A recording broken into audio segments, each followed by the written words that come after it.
ज्याच्या घरापर्यंत जो रस्ता नव्हता त्याच्या घरापर्यंत त्यांनी रस्ता केलेला आहे. रस्ता केला. परत आपल्या देवस्थानला म्हणा हा. इतर क्रीडा मंडळांना म्हणा त्यांनी जो निधी उपलब्ध करून दिलेला आहे खरोखरच त्यांचं कौतुक करावं थोडं आहे. आणि परंतु काही झालं तर ह्या वेळेचा आमदार हा आंबेडकर साहेबच होणार एवढं मत 100%. या भागातला जो विकास जे केलाय ते स्वतः मी डोळ्याने बघितलाय बरोबर.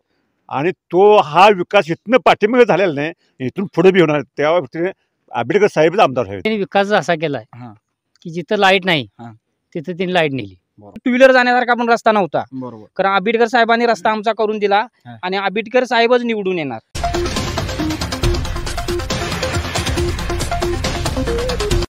कोल्हापूर आवाज या न्यूज चॅनलच्या वतीनं या ठिकाणी आपण उपस्थित आहोत. जाता मांदवडच्या या डोंगर कापरीमध्ये काही लोक, काही ग्रामस्थ या ठिकाणी मला भेटलेले आहेत. थेट त्यांच्याशी संवाद साधणार आहोत, विचारणार आहोत की राधाई बुद्रगड आजरायची आता जी होऊ घातलेली निवडणूक आहे त्या अनुषंगानं खऱ्या अर्थानं राधाई बुद्रगडचा आमदार कोण व्हावा असा यासाठी थेट आपण त्यांची प्रतिक्रिया जाणून घेणार आहोत. नमस्कार. नमस्कार. आपलं नाव काय? माझं नाव सुरेश माळवी. आपलं गाव? माझं गाव गुडाळ. गुडाळ. मला सांगा, विधानसभेची निवडणूक चालू आहे. हो, एकीकडे बरोबर आहे. किपी पाटील उभे आहेत, एकीकडे आमदार प्रकाश आंबेडकर आहेत आणि एकीकडे ए.वाय. पाटील अपक्ष उभे आहेत. काय वाटतंय तुम्हाला या मतदारसंघाच्या अनुषंगानं कोण आमदार व्हावं असं वाटतंय? माझ्या मते कमीत कमी निदान आंबेडकर साहेब तरी आमदार व्हावेत. पण का सांगशील? हो, त्यांनी जो आमच्या गावामध्ये जो विकास केलेला आहे म्हणजे ज्याच्या घरापर्यंत जो रस्ता नव्हता त्याच्या घरापर्यंत त्यांनी रस्ता केलेला आहे. रस्ता केला. परत आपल्या देवस्थानला म्हणा हा. इतर क्रीडा मंडळांना म्हणा त्यांनी जो निधी उपलब्ध करून दिलेला आहे खरोखरच त्यांचं कौतुक करावं थोडं आहे आणि त्यांनीच आमदार व्हावं अशी जनतेतर्फे मी त्यांना मागणी करतो. नमस्कार. आपलं नाव काय? नमस्कार. आपलं नाव? माझं नाव राजू माळवी. आपलं गाव? गुडाळ. गुडाळ. मला सांगा, आता विधानसभेची निवडणूक चालू आहे, काय वाटतं की कोण आमदार व्हावं असं वाटतं तुम्हाला? आमदार हे आंबेडकरच व्हावे अशी 100% आणि ते होणारच. पण कारण का त्यांनी आतापर्यंत जो आमच्या गावामध्ये विकास केला, भागाचा विकास केला, बरोबर, हे न अगण्य आहे. बरोबर, की त्यांच्या विकास कामाची पोचपावती ही त्यांना 1,00,000% मिळणार. हो, अगदी मिळणार. परंतु जे आरोप प्रत्यारोप जे होतात ज्यांनी स्वतःची प्रतिमा ओळखावी, नंतर या विद्यमान आमदाराच्या ताशेरे ओढवावे. बरोबर काय. परंतु काही झालं तर ह्या वेळेचा आमदार हा आंबेडकर साहेबच होणार एवढं मत 100%. मला आणखी काय सांगा, या अनुषंगानं प्रकाश आंबेडकरांनी काय नेमकं तुमच्या गावासाठी केलं? आमच्या गावामध्ये जवळजवळ 22 कोटीची कामं केली. आज क्रीडा मंडळ असेल, क्रीडा मंडळाच्या संदर्भात सांगायचं झालं तर 25 लाख रुपये क्रीडा मंडळासाठी त्यांनी निधी दिला. परत क्रीडा मंडळ तुमच्या गावात आहे.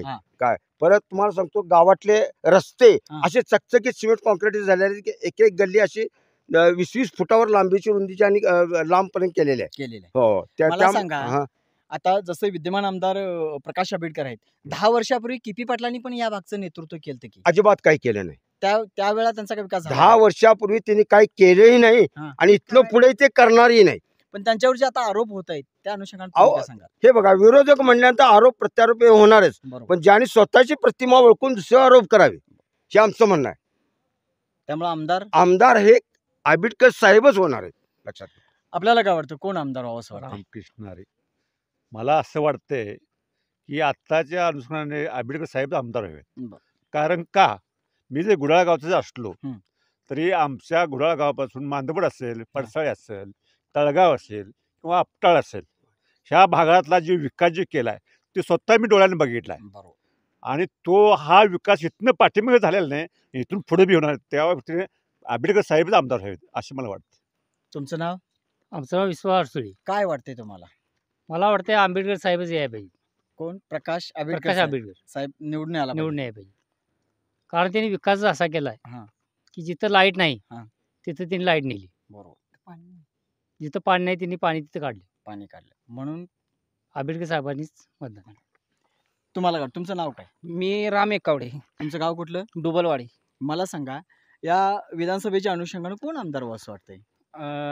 आमदार होणार म्हणजे प्रकाश आंबेडकरच आमदार होणार. बरोबर. कसं आहे, आमच्या इथं भारत स्वतंत्र झाला तरी डुबलवाडीला रस्ता नव्हता. डुबलवाडीची अशी अवस्था होती की सांगायचं म्हणजे आम्हाला 3-4 किलोमीटर डुई करून घेऊन जायला लागायचं माणसाचं, आणि 2 माणसं आमची वाटतच दगावली आजारी असताना. म्हणजे ते डुई करायची का, तर रस्ताच मी रोड जाण्यामध्ये टू व्हीलर जाण्यासारखा पण रस्ता नव्हता. बरोबर. कारण आंबेडकर साहेबांनी रस्ता आमचा करून दिला आणि आंबेडकर साहेबच निवडून येणार. मला सांगा हा. तुमच्या गावचं मतदान किती आहे आमच्या गावात आता 90 ते 100 पर्यंत मतदान आहे. आणि किती निधी दिला जवळजवळ कोटीत तिने निधी आणून दिलेला आहे आणि रस्ता पण आता पूर्ण केलेला आहे. पूर्ण मग केलंय? आता एक थोडासाच रस्ता राहिलेला आहे, तो पण रस्ता झाला असता. फॉरेस्टर खात्याने जरा हे केल्यामुळे जरा थांबलाय तो रस्ता हा. आणि ते करून देतो बोलले. आणि मध्ये आमच्या देवळाला पण आता मध्ये सांगितले की हॉल करायचा आहे, ते हॉलसाठी पण मदत करणार ते.